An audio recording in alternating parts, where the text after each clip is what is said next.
In today's video, I'm going to teach you how to fix Google Play Store server error. If you're seeing server error or no connection, retry in the Play Store, don't worry.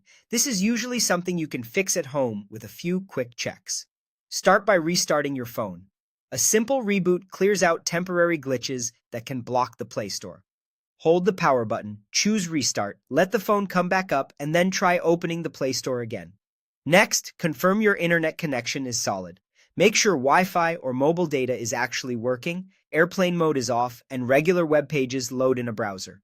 If things feel slow or unstable, switch from Wi-Fi to mobile data or from mobile data to Wi-Fi and test the Play Store again. Weak or flaky internet is one of the most common causes of server messages. If the error persists, clear the Google Play Store cache and data. Open Settings, go to Apps, find Google Play Store, and open Storage or Storage and Cache.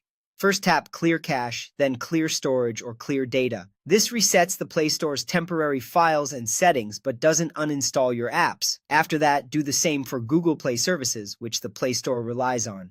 Go to Settings, Apps, Google Play Services, then Storage and Cache. Tap Clear Cache.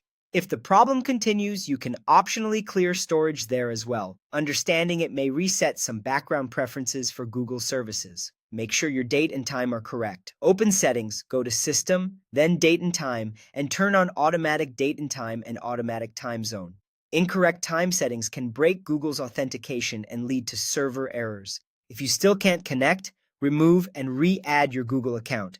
Go to Settings, Accounts, select Google, remove the account, restart your phone, and then add the same account back. Have your sign-in details ready since you'll need them to re-authenticate. If you use a VPN or private DNS, turn them off temporarily. These can sometimes route traffic in a way that blocks Play Store connections. You can re-enable them after testing. Another helpful fix is uninstalling Play Store updates. Go to Settings, Apps, Google Play Store, open the menu in the top right, choose Uninstall Updates, and restart. Then open the Play Store, go to your profile settings, About, and tap Update Play Store. It may also update automatically. Finally, consider that Google's servers may be having temporary issues. If many users are affected, waiting a few hours usually resolves it. As a last resort, you can factory reset your phone. Backup photos and files first and make sure your contacts are synced. Only proceed if nothing else worked, since this erases your device and restores it to defaults.